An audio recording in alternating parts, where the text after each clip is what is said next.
Hello everyone. आज हम इस वीडियो में पढ़ेंगे अ केस ऑफ सस्पिशन। तो शुरू करते हैं। यह एक डॉक्टर जो तूफानी रात में एक पेशेंट को देखने जाता है, उसका इलाज करने जाता है, ये उसकी स्टोरी है। और रास्ते में उसे कोई इंसान मिलता है। तो लेट्स फाइंड आउट कि वह किससे मिलता है और वह क्या सबक सीखता है। यह कहानी एक कंट्री डॉक्टर की है जो अपने बिस्तर पर सोया हुआ था। तभी एक बार बार फोन की घंटी बज रही थी। डॉक्टर की नींद खुली। उसने चादर हटाया और बेड पर बैठ गया और उसके पैर ठंडे फर्श पे चप्पल ढूंढने लगे। उसने अपने कमरे का लाइट ऑन किया और टेलीफोन की ओर बढ़ा। फोन उठाया और बोला, मैं डॉक्टर वैंसन बोल रहा हूँ। उसके छोटे से व्हाइट हाउस के चारों ओर बह रही नवंबर की हवा ठंड की बार बार याद दिला रही थी। डॉक्टर ने अपने कपड़े पहने और टेबल की ओर गया और अपने घड़ी की ओर देखा। उसका मन उसके काम को कोस रहा था। रात के 2 बज रहे थे। उसका मन भी कह रहा था, ऐसे रात के सोने के समय में, ऐसे अजीब समय में बच्चे पैदा क्यों होते हैं। उसने दो छोटे हैंडबैग और एक छोटा दवाई का बैग उठाया, जिसे उस शहर के लोग बेबी बैग के नाम से भी जानते हैं। डॉक्टर बेंसन सिगरेट जलाने के लिए रुके और सिगरेट का पैकेट को ओवरकोट के पॉकेट में रख लिया और अपने घर का दरवाजा खोला। तेज हवा से बचने के लिए झुककर अपने गैराज की ओर बढ़े। हवा बहुत तेज बह रही थी। उनके चेहरे पे सर्जन के चाकू की तरह चुभ रहा था वो हवा। ठंड की वजह से बड़ी मुश्किल से कार स्टार्ट हुई। फिर वो कार में खांसते हुए ड्राइववे की ओर बढ़े। फिर शांति से हाईवे पे स्मूथली कार चलाने लगे। मिसेज ओट सोरली, जिसको डॉक्टर विंसन देखने जा रहे थे, उसके लगभग पहले से 12 बच्चे थे। डॉक्टर को ऐसा लगा, एक बार भी उसके बच्चे अच्छे मौसम में या दिन के उजाले में पैदा नहीं हुए। डॉक्टर विंसन एक कंट्री डॉक्टर थे और वे अभी जवान थे, लेकिन कभी भी उनके पिता ओल्ड डॉक्टर वेंसन को कभी भी खुशी नहीं हुई कि उसका बेटा ओट सोरली के घर जा रहा है, उसको देखने जा रहा है, क्योंकि ओट सोरली को हमेशा 2-3 बच्चे का पेमेंट चुकाना बाकी रहता था। मतलब पहले 2 बच्चों की डिलीवरी और भी करी थी, उसके पेमेंट भी अभी ओट सोरली ने डॉक्टर वेंसन को नहीं किया था।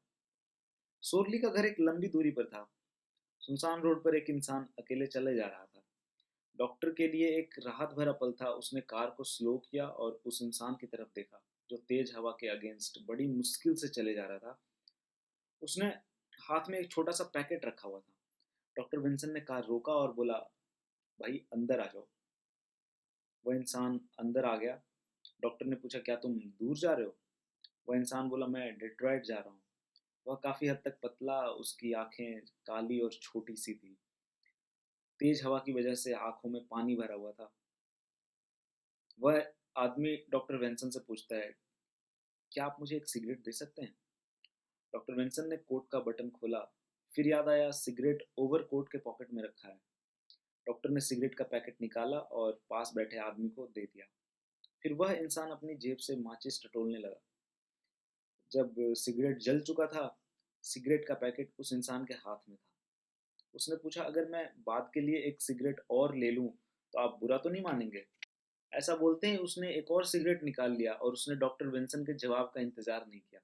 डॉक्टर वेंसन को महसूस हुआ किसी ने उसके पॉकेट टच किया। उस व्यक्ति ने बोला, मैं यह वापस आपके जेब में रख देता हूँ। डॉक्टर वेंसन ने तुरंत हाथ बढ़ाकर सिगरेट को अपने हाथ में ले लिया। डॉक्टर वेंसन उस व्यक्ति को इस हरकत से थोड़ा चिढ़ गए थे। थोड़ी देर बाद डॉक्टर वेंसन बोलते हैं, तो तुम डेट्रॉइट जा रहे हो? नहीं। वह इंसान बोलता है, मैं एक कार कंपनी प्लांट में काम ढूंढने जा रहा हूँ। डॉक्टर ने पूछा, क्या तुम मैकेनिक हो? वह व्यक्ति ने बोला, थोड़ा बहुत। वैसे जब से युद्ध समाप्त हुआ है तब से मैं एक ट्रक चला रहा हूँ, परंतु पिछले महीने मैंने अपनी नौकरी खो दी। डॉक्टर ने पूछा, क्या तुम युद्ध के समय आर्मी में थे? व्यक्ति ने बोला, हाँ, मैं एम्बुलेंस सेक्शन में था। मैंने 4 साल एम्बुलेंस चलाया है। डॉक्टर ने बोला, ऐसा क्या? वैसे मैं डॉक्टर हूँ, मेरा नाम डॉक्टर वेंसन है। उस व्यक्ति ने बोला, मुझे यह कार में दवाइयों की स्मेल आ रही थी, और हंसने लगा। फिर उसने अपना नाम बताया, मेरा नाम इवैंस है। वे थोड़ी देर तक शांत रहे और ड्राइव करते हुए आगे बढ़ते रहे। वह व्यक्ति ने अपना सामान कार के फर्श पर रख दिया और आराम से पीछे झुककर बैठ गया। डॉक्टर विंसन ने तब अच्छे से उसका चेहरा देखा, छोटी सी बिल्ली जैसी उसकी शकल। तभी डॉक्टर ने नोटिस किया उस व्यक्ति के चेहरे पर एक लंबा गहरा चोट का निशान था, जो काफी लाल था और ताजा लग रहा था। फिर अचानक डॉक्टर को अपना पेशेंट ओट सोरली का ध्यान आया, और समय देखने के लिए जब जेब में हाथ डालकर घड़ी निकालना चाहा, लेकिन जब जेब खाली थी,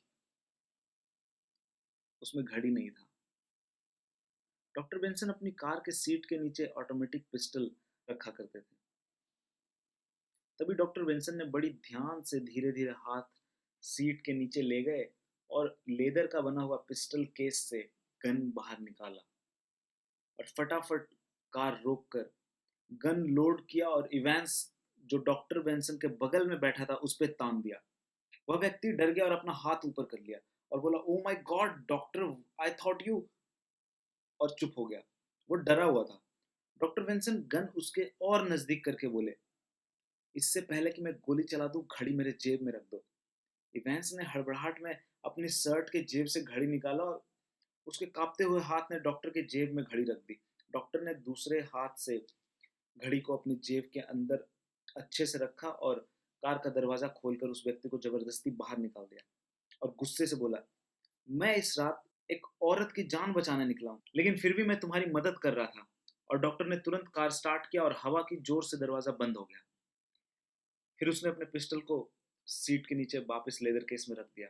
सोरली के फार्म का पहाड़ी रास्ता उतना मुश्किल नहीं था जितना वह सोच रहा था। ओट सोरली ने अपने बड़े बेटे को पहाड़ के नीचे रोड पर एक लैंटर्न दे के भेज दिया था, ताकि वह डॉक्टर को लकड़ी का बना पुराना पुल पार कर उसके छोटे से फार्म तक पहुंचने में मदद कर सके। सोरली की पत्नी के पुराने एक्सपीरियंस की वजह से इस बार बच्चे को जन्म देने में थोड़ी आसानी हुई और डॉक्टर वेंसन की लंबी इंस्ट्रूमेंट बैग की ज़रूरत नहीं पड़ी। जब यह सब खत्म हो गया, डॉक्टर वेंसन ने सिगरेट जलाया और बाहर बैठकर सिगरेट पीने लगे। डॉक्टर ने थोड़ा गर्व से बोला, एक व्यक्ति जिसे आज रात मैंने मदद की, वह मुझे लूटना चाहता था। वह मेरी घड़ी ले लिया, लेकिन जब मैंने अपनी .45 mm की पिस्टल निकाली, उसने मुझे घड़ी वापस दे दी। ओट सोरली डॉक्टर की एक्साइटिंग स्टोरी सुनकर खुश हो गया और बोला, मुझे खुशी है कि वो घड़ी आपको वापस दे दिया, नहीं तो बच्चे का जन्म कितने बजे हुआ वह हमें पता नहीं चल पाता। वैसे डॉक्टर, कितने बजे बच्चे का जन्म हुआ था? डॉक्टर ने घड़ी निकाला और बोला, बच्चे की डिलीवरी को लगभग 30 मिनट हो गए और अभी समय हो रहा है। और वह घड़ी देखने के लिए लैंटर्न की ओर आगे बढ़ा। वो घड़ी देखकर चौंक गया। घड़ी का कांच टूटा हुआ था। वह उलट पुलट करके घड़ी को देखने लगा। वह घड़ी को लैंप के और नजदीक ले गया। उस पे कुछ लिखा हुआ था, to private T events, ambulance section, जिसकी बहादुरी से 3 नवंबर 1943 को इटालियन फोर्ट के नज़दीक हमारी जान बची। Nurse Nesbitt Jones and Wingate. तो ये स्टोरी एक्चुअली ये था कि डॉक्टर ने शायद अपनी घड़ी घर पे छोड़ दी थी और उसे लगा कि इवेंस ने उसका घड़ी चुराया, जबकि ऐसा बिल्कुल नहीं था। इवेंस डर के मारे, जब डॉक्टर ने पिस्टल उसके सर पे तान दिया, तो इवेंस डर के मारे अपनी घड़ी डॉक्टर को वापस दे दिया और डॉक्टर ने गलत फहमी में इवेंस को उस वक्त कार से बाहर निकाल दिया और इवेंस को चोर समझा।